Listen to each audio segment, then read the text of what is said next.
I'm always very curious on what exactly does a leather degreaser do during the tanning process. So today I decided to take our company degreaser, leather degreaser, and try it out on 3 different fat contestants.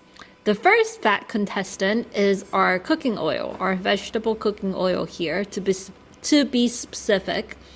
We will pour some into our beaker number 1. And here, our second contestant is our butter. I have a tub of butter here that is room temperature. It's not completely melted, still a little bit solidified, but we will pour into our beaker number 2.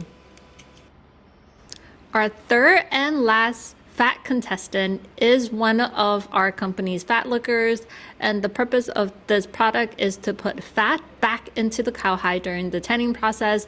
So this contestant definitely has a lot of fat content in it.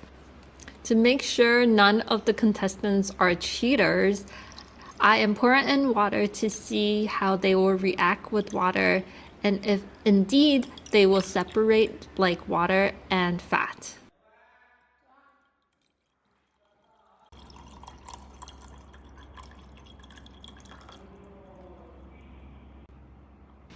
So far, it seems all of the contestants are true to their words.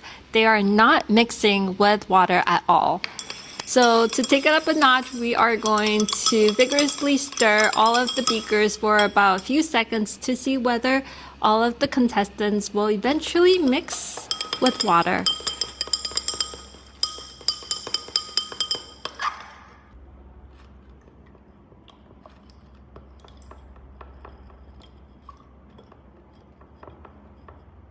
After stirring vigorously for 30 seconds on each of the beakers, these contestants are not here to play. They are definitely not mixing with the water. So I am sure they are all very high in fat content, and we can get ready for our leather degreaser.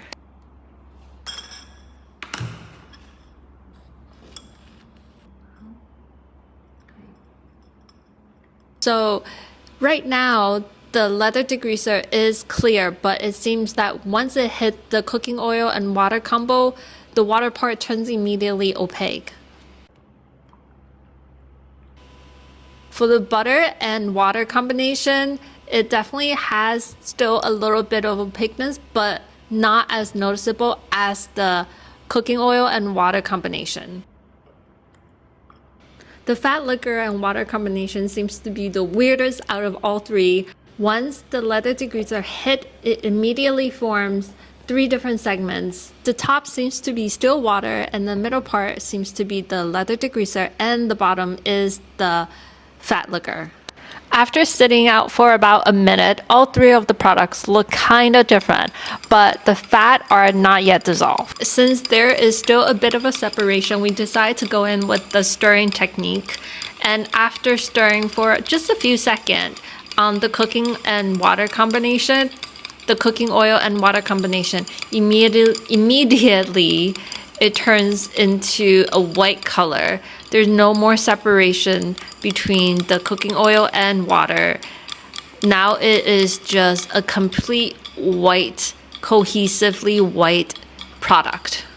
After pouring in the leather degreaser into the butter and water combination, it is definitely much harder than the cooking oil combination. The butter is more solidified, so it's harder to break apart. But slowly, after a bit of stirring, it becomes more opaque color.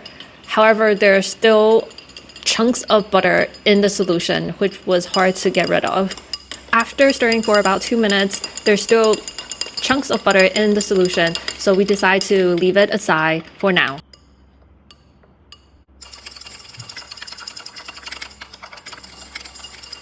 Like the butter mixture, the fat liquor is definitely hard to emulsify as well. After stirring for a few seconds, it starts to look like a balsamic vinaigrette. And after a few more minutes, 2 minutes of stirring, it starts to look more creamy and milky and more brownish from the fat liquor. So it starts to look more like a honey mustard to me. but there's still pieces of the fat liquor that have not yet been dissolved.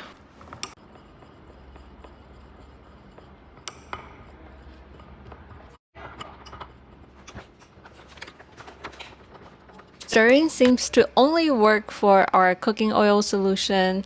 However, our butter and fat liquors are not completely dissolved, so we are going to see what to do.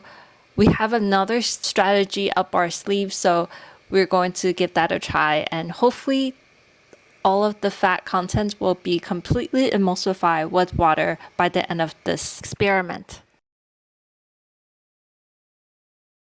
Since tanning cowhide also include using heat as one of the conductors, here we also will use that. I am placing the butter solution on top of a heating plate to dissolve all of the chunks of butter. And after stirring vigorously for about 30 seconds, most of the butter chunks are now liquid and it has completely emulsified with water. It's a huge time saver.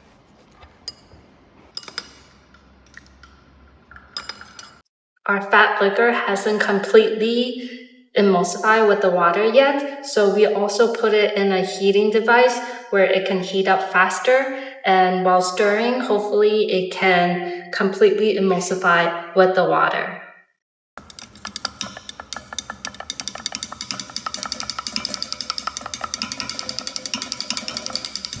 So after stirring for about 5 minutes on the hot plate, it seems like our fat liquor still has little tiny pieces that are not dissolved or emulsified yet. But it's the end of the day and my arm feels like it's about to fall off, so I decide just to call it quits and let it sit for about 1 minute since it was very hot to cool down. And this is the end result of our somewhat melted fat liquor. So after sitting out for about 20 minutes now, the cooking oil and butter look like they're still completely in liquid form. They're emulsified, and our fat liquor, our very stubborn fat liquor, still has little tiny pieces of fat contents in it, but it has now becoming more creamier consistency. It's thicker now compared to before. So after the experiment today, I'm pretty happy that 2 of our fatty substances have been emulsified and they turn into different substances. They look different, they smell different, and their consistencies are also different. It's so interesting to see how different oil can change so differently with the degreaser.